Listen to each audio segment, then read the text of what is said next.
I actually prepared something.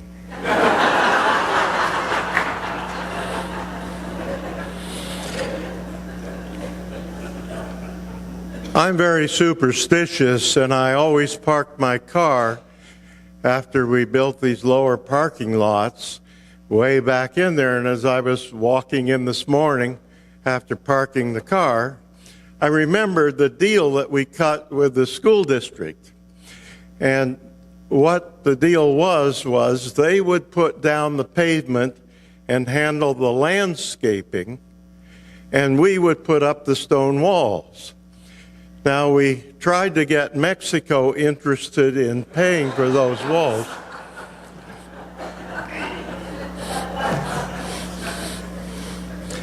Didn't have much luck on that for some reason. Somebody had the audacity when I came in here to say, I suppose you're going to talk about the fact that on Friday evening, my alma mater, Washington State University, it beat a little-known university here in Los Angeles. And I said I would never do that from the pulpit.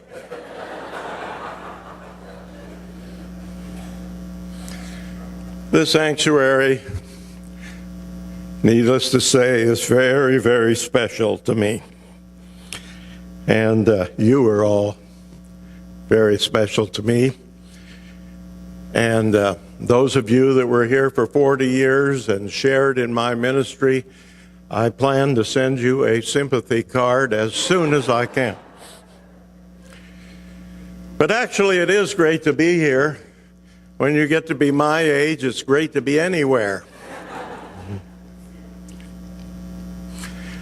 I thought I might preach a normal sermon. And as I was thinking about that, I realized I'd never preached a normal sermon. So I had to toss that out.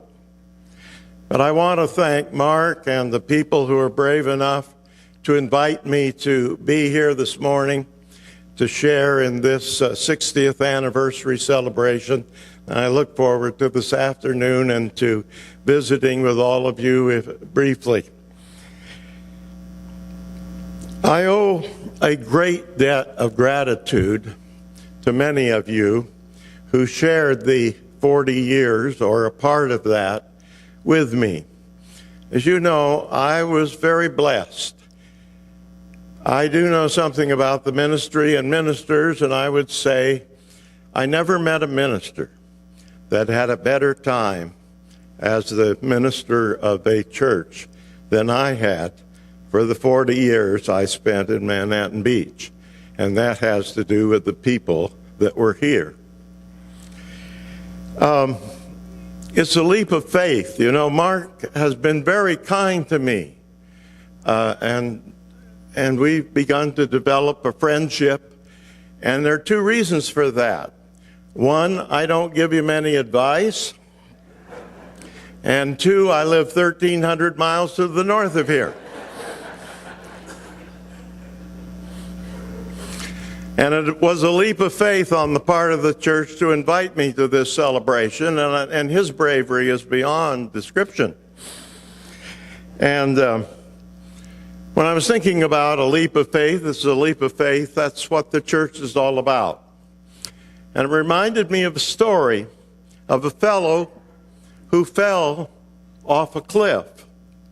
And he was floating down to the canyon floor 1,000 feet below him. And there was one branch sticking out. And somehow he caught hold of that branch, and he held on to it very tightly in desperation. And he looked up and he said, "God, are you up there?" And the voice came, "Yes, my young friend, I am here. Have faith.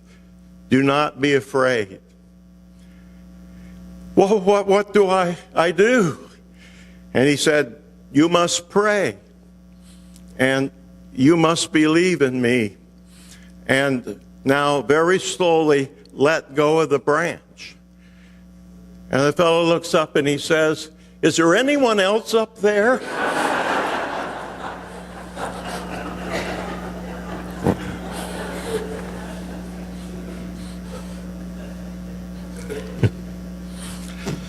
Well, for this church, there's always been somebody else up there. Because during my 40 years, if there hadn't been, we'd have been in hot holy water, believe me. As you know, and as I just stated, I was very blessed over 40 years. I had wonderful associates. I had Ray Lambert, one of my very best friends. He was my inspiration and my historical, poetic friend. And whenever I had something that I didn't know about, I would ask Raymond about it. And that came naturally to Raymond because Raymond grew up in Portland, next to the Columbia River.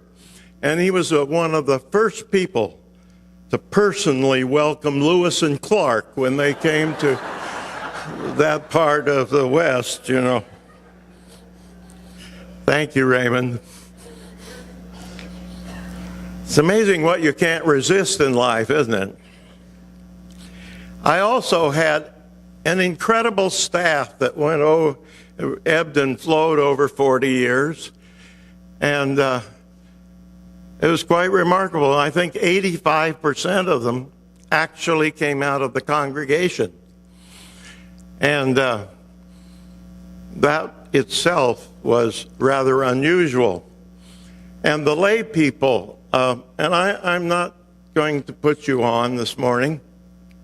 One of the reasons I stayed here for 40 years is that this church, and I've seen a lot of churches, and I've been around a lot of places from here to New England, and I've analyzed a lot of churches, and for 40 years I had the most interesting, the most creative, and the most devoted and dedicated lay people of any church I've ever seen, bar none. And because you were so wonderful and we ran the church together, I didn't see any reason to leave.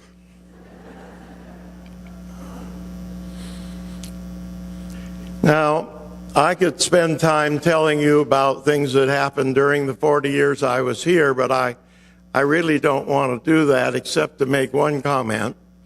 There were a number of watershed experiences. And there was music, and there was theater, and Christian education, and all the things that you normally do in the church, and a lot of things that you don't that were very successful. And we had a great time. But the one experience, the one watershed experience that really changed the sense of direction in a religious sense of this church happened in the early 70s. When, quite by accident, here in the South Bay, we started a Thanksgiving Eve ecumenical and interfaith service. And out of that service, after a couple of years, came a rabbi by the name of Leon Kahane.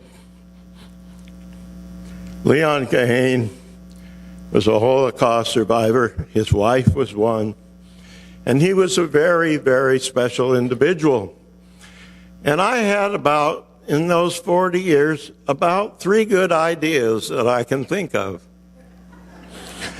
And one of them, a light came on the back of my head, and I realized that rabbis don't work on Sundays. And so after seeing the rabbi in action at Temple Menorah, he was brand new, from Canada and by way of Poland and refugee camps and so on. Why, I was very impressed with that notion, so I invited the rabbi to come and preach here at the church. No rabbi, to my knowledge, ever preached before. And we invited the choir. They had a lovely choir that sang the Jewish music that we all enjoy. And he brought the cantor as well.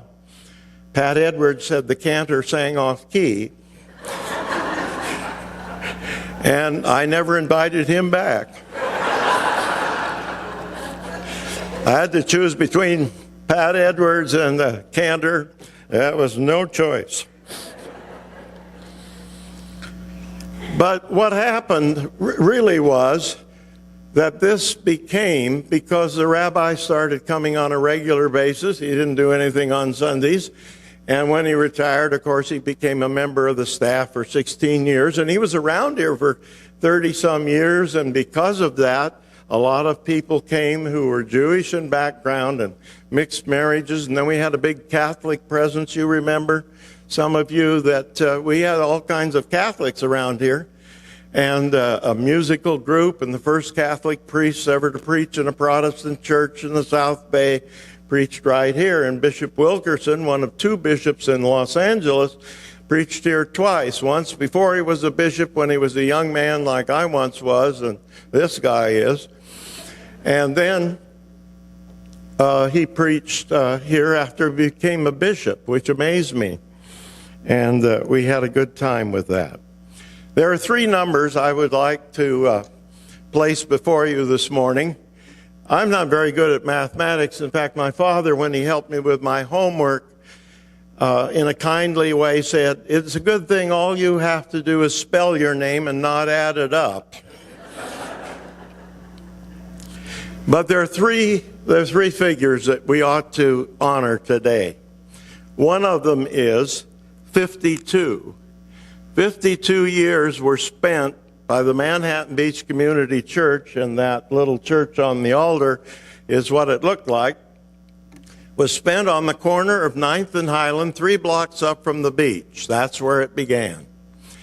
And then 60 years were spent here, and that's what we're celebrating today. But there's something else to celebrate. Even with my mathematical skills, I know that this church is 112 years old. And some days I feel like that, you know. But we celebrate two things. Three things, really. 52 years at the beach, 60 years on Peck Avenue, and 112 years as a Christian congregation. And any of you that know anything about churches, and most of you do, will know that you can't take for granted in a suburb of Los Angeles that a Christian community will last 112 years. And you're all to be commended, and we need to honor that.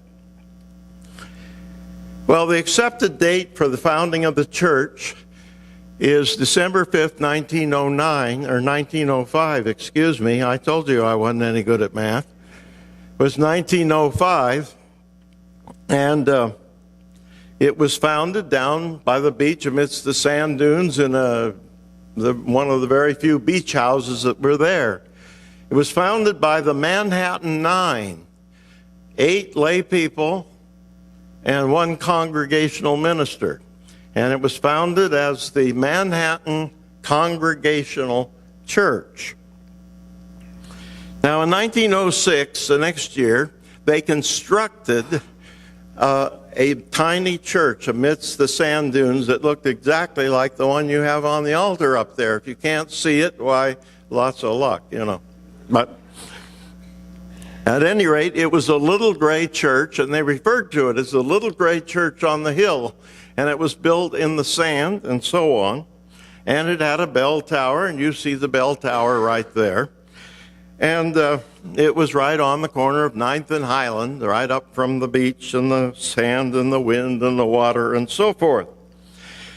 Well, this church, and you heard Kristen read the scripture, and lots of you don't pay attention to the scripture. I'm acquainted with that problem. But Jesus said in the 7th chapter, the 24th verse to the 27th verse. I can quote scripture too, you know. During the Sermon on the Mount, he said, "Build your house on a rock. If you don't, and you build it on the sand, it will perish." Well, the Manhattan Beach Church had no other choice. You couldn't see a rock anywhere near Manhattan Beach in those days. They had two choices. One was to build the church on the sand, and the other one wasn't, you know. And so that's how it worked out. And they built the church amidst the sand dunes and defied Jesus' words, which I find interesting.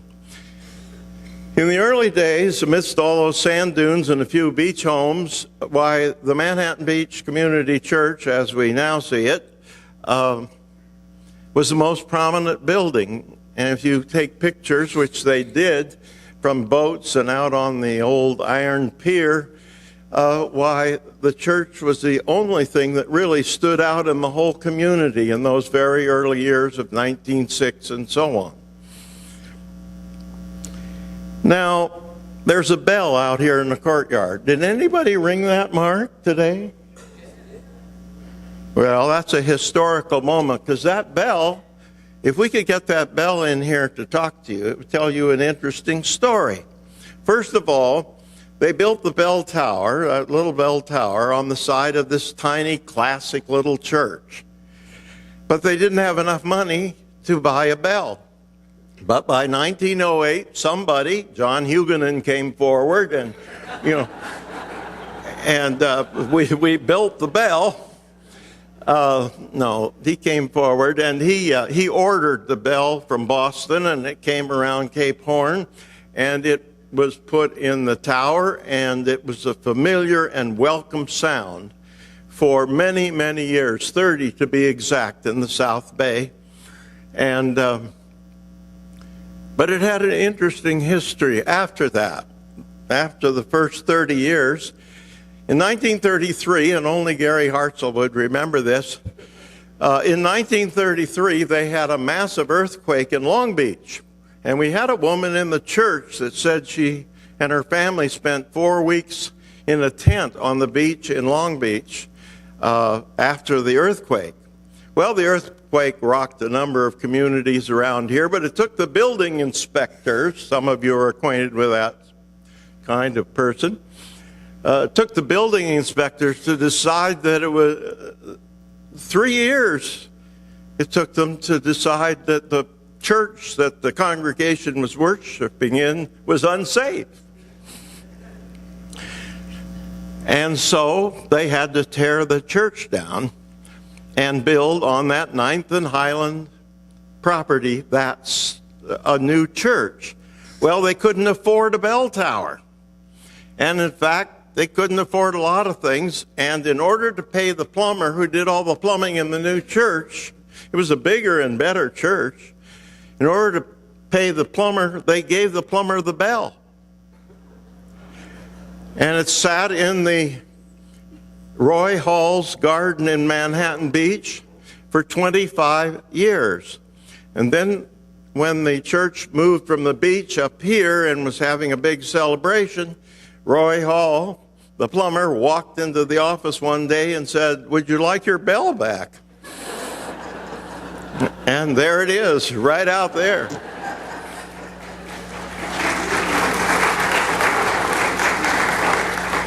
And then we built another bell tower. We're the only 2-bell church I've ever been in,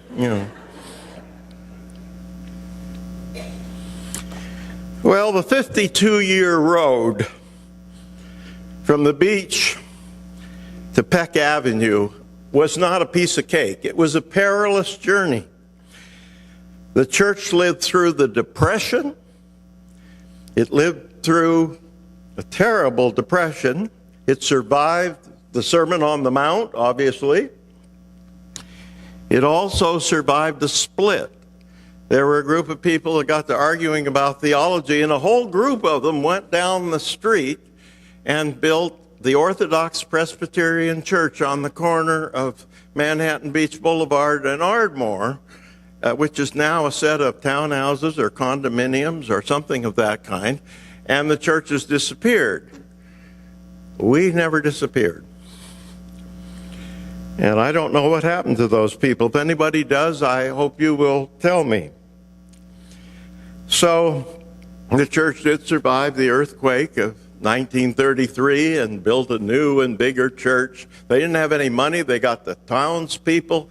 Let me tell you, the Congregational Conference, which later became the United Church of Christ, the Congregational Conference in America with 5,000 churches and so forth, they spent a whole lot of money in those 52 years helping this church to stay afloat in the sand.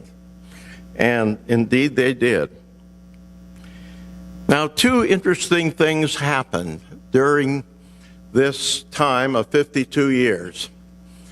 The post office department, some of you are familiar with that. I've always said the reason for the post office department is to make the motor vehicle division look organized, you know. But in those days, back in the teens, there were Manhattans scattered all over America.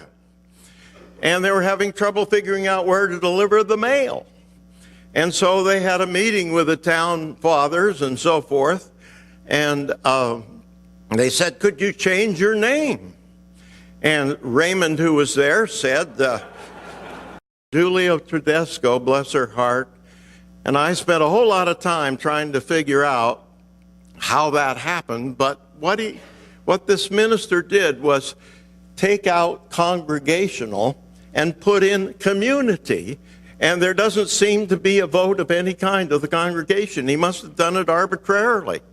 And the reason he did it was that Manhattan Beach was growing some, and here were all these beach homes that were owned by wealthy people in Los Angeles who attended all these fancy churches, Methodist, Episcopal, and whatever. And he thought if he had the name community, it would attract those people. And he even made them affiliated members, and that's how he raised a lot of money.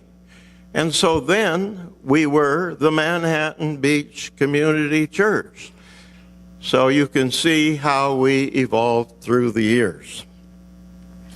Well, the great growth spurt in this church down by the beach took place during the Second World War and the war effort, and people flowed in here, and some families are still associated with that flow in the sense that aerospace and all the things that they were building here in Los Angeles became very important, and the South Bay community began to grow. And the bottom line, of course, was that the South Bay community, as it grew, the church grew. They were very fortunate to have a fellow by the name of James Peterson show up, and he became famous at that little-known university up here.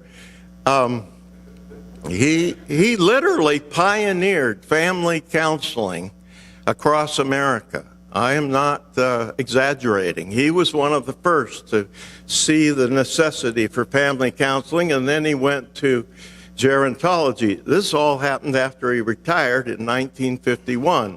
Came in 1940, and he was very creative, and he brought the church into the modern era. In fact, he's the one that introduced mariners and shipmates, names that he stole from the Presbyterians. Well, problems began to develop because the church was overflowing. It wasn't big enough, even with the addition on it, and they were having extra services, and it was a real problem. People lined up to get into the church and so forth on Sundays, and the community had grown and so on. And the other problem was, and you're not going to believe this, they had trouble parking cars at the beach.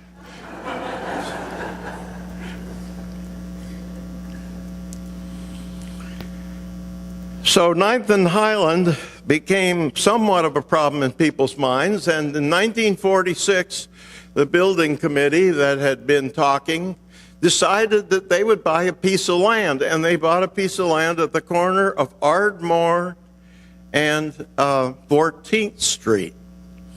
And they were going to build a new church, and I remember seeing some plans around here. They drew up the plans and everything because of the overflow and at the congregational level and no parking of cars and so forth.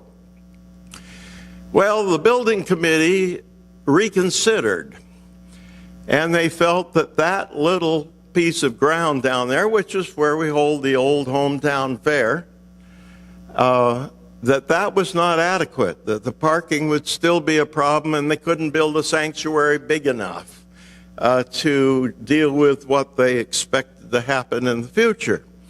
So those plans were scrapped, and the building committee, Wendell Harder was on it,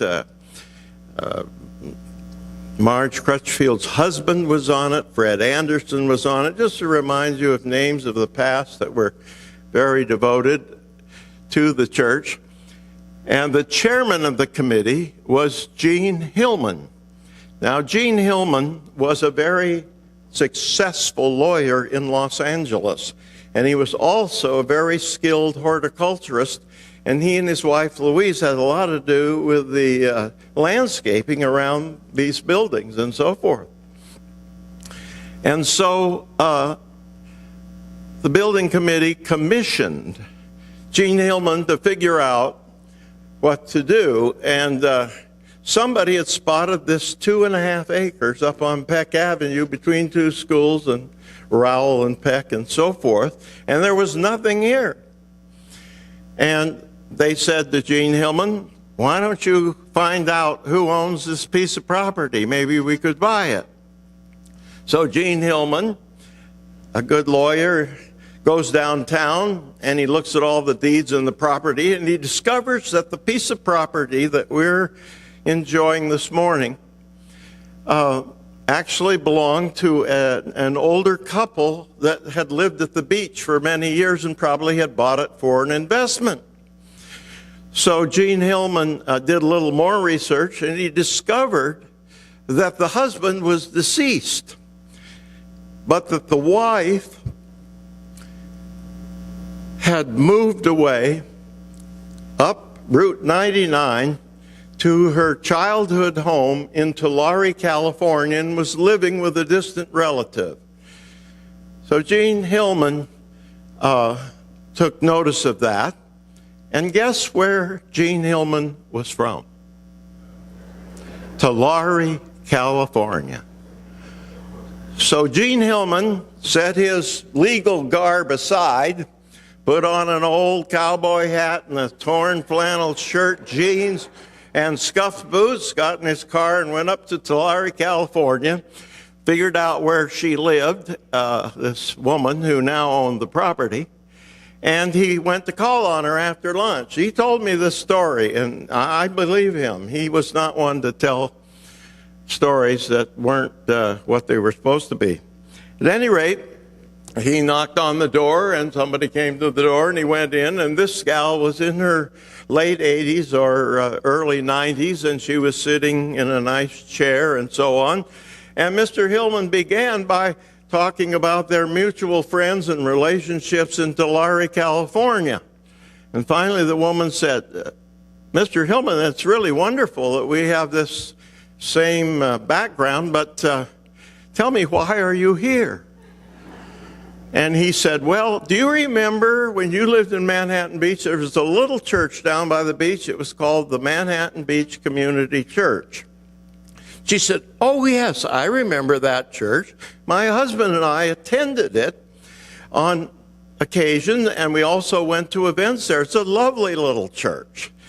And Mr. Hillman said, well, that little church has grown immensely, and we'd like to build a bigger and a better church. And she said, oh, that would be really wonderful. And then Mr. Hillman says in a kindly way, and we understand that you have a piece of land east of Sepulveda that with 2.5 acres on it, and we thought that would be a lovely place to put the Manhattan Beach Community Church. And she says, well, that's a wonderful idea. And she said, but Mr. Hillman, I don't know anything about deeds and properties or anything of that kind. And Mr. Hillman says, well, it so happens that I am a lawyer in Los Angeles, and I attend the church, and I'd be willing to take care of all the paperwork and bring it up here in Tulare. You never have to leave the chair you're sitting in, and I'll bring you a check from the church. And she said, well, that would be wonderful, but Mr. Hillman, I don't know what to ask for that piece of property. And in a moment of considered genius, Mr. Hillman said, how about $12,000? We are sitting on $12,000 worth of land between Peck and Rowell and so on.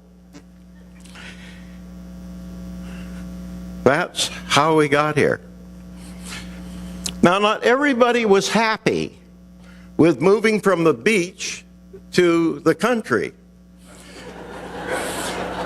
And in fact, the first pastoral call I made, I went to see one of the old timers down by the beach. She must have been 92 at least, and she'd been a real force in the early church, and I heard that she was hard of hearing, so I said very carefully, "I'm John Calhoun. I'm the new senior minister of the Manhattan Beach Community Church." This is 1970. And she looks at me for a moment and she said, "Well, it was a great church till they moved it out into the country." Then the church got lucky ministerially, because Dr. Miller arrived when the church was still down there, but considering this move to the 2.5 acres up here, Dr. Miller, if you don't know who he is and you've looked at pictures around the church, you know that Dr. Miller looked like Colonel Sanders should. Dr. Miller was very accomplished as a minister. In fact, he served the Methodist Church on the edge of the USC campus for 18 years. And USC was actually founded as a Methodist college, and their football team, their first football team, was called the Fighting Methodists. And they played that way Friday evening.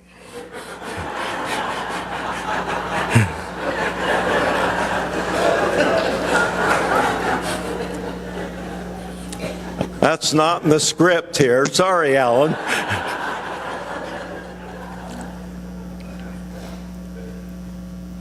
Well, very quickly. They built this place in 1957, and construction, you'll see pictures of that and so on. The first service ever held in this sanctuary was on Christmas Eve of 1958, and some of you were here. Dr. Miller, who is a wonderful friend, and both Peterson and Miller are ministers emeritus of this church and should be indeed. But Dr. Miller told me about the experience here, that the pews weren't set up, and they had to bring chairs into the sanctuary, and they had a candlelight service, and they sang carols, and it was a wonderful moment of inspiration, and encouraged everybody about the new church.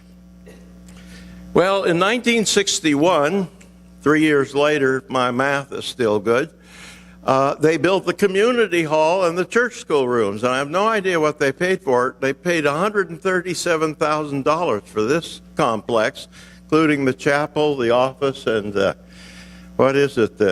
fire and brimstone room downstairs or something? Whatever. Anyway, they also spent $32,000 more, and they picked up the Grove property, which had an old house on it and a garage that was about to fall down, and we added that acreage to this acreage, and we built a few things over there through the years. And that kind of completes it. The only other thing, and Mark would be especially interested in this, that the Methodist minister, Dr. Miller, was the one that led the 5,000 congregational, well, I should tell you this, 5,000 congregational churches joined in 1957 with 3,000 evangelical and reformed churches and a few other straggling groups. And they became the United Church of Christ. And of course, we were congregational, and the evangelical and reformed churches had kind of a German-Swiss background. And Jim Bell, sitting quietly over there, belonged to an evangelical and reformed church in Texas. So I expect you all to line up out here and learn something this morning. At any rate,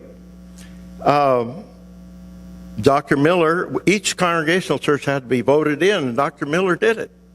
He got the church into the United Church of Christ, and we have been there ever since.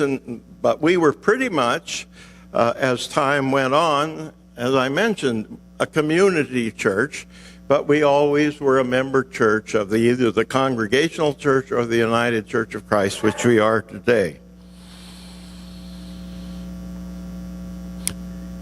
Well, the new church attracted a lot of people, and buildings started, housing developments all over here and so forth. Some of you even lived in this general neighborhood.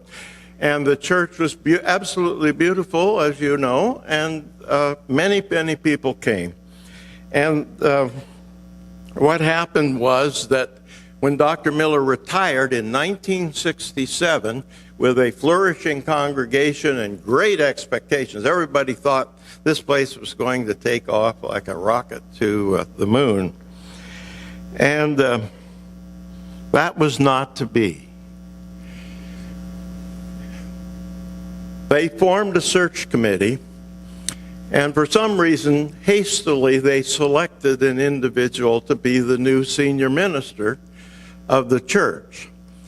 And he had 2 very stormy years and plunged the church into a cauldron of hot holy water and a sea of controversy. And there was eventually, after 2 years of controversy and hot holy water, there was an exodus. He left the church, and so did a whole lot of other people, because they didn't want the controversy in their world. And that whole scenario of those 2 years between 67 and 69 even tarnished the reputation of the church. Something I didn't know when I came here, but found out later in some interesting ways that I can't tell you.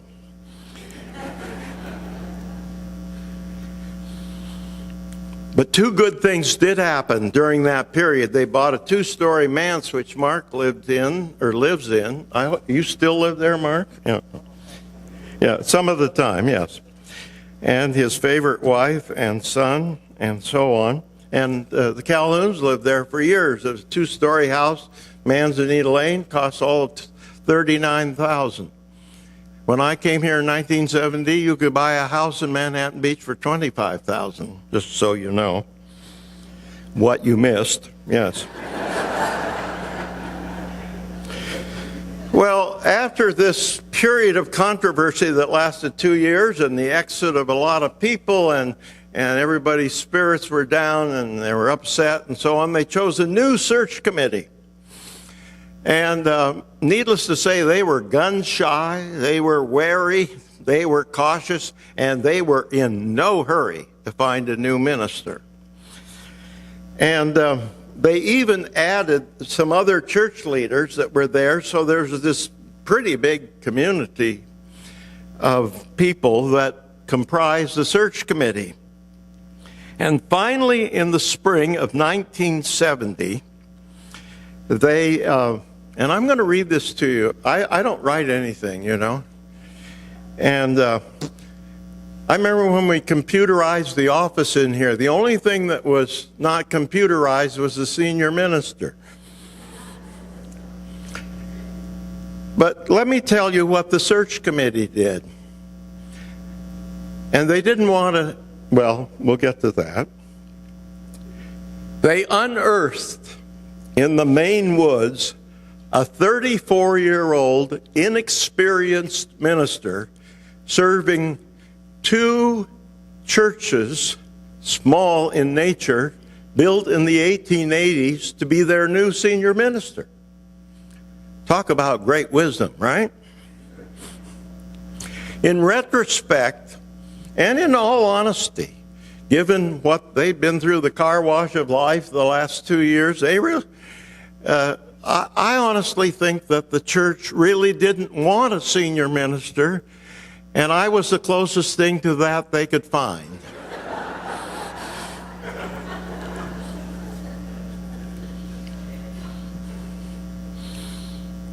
Little did they know that their reluctant choice of a senior minister would serve the congregation for the next 40 years.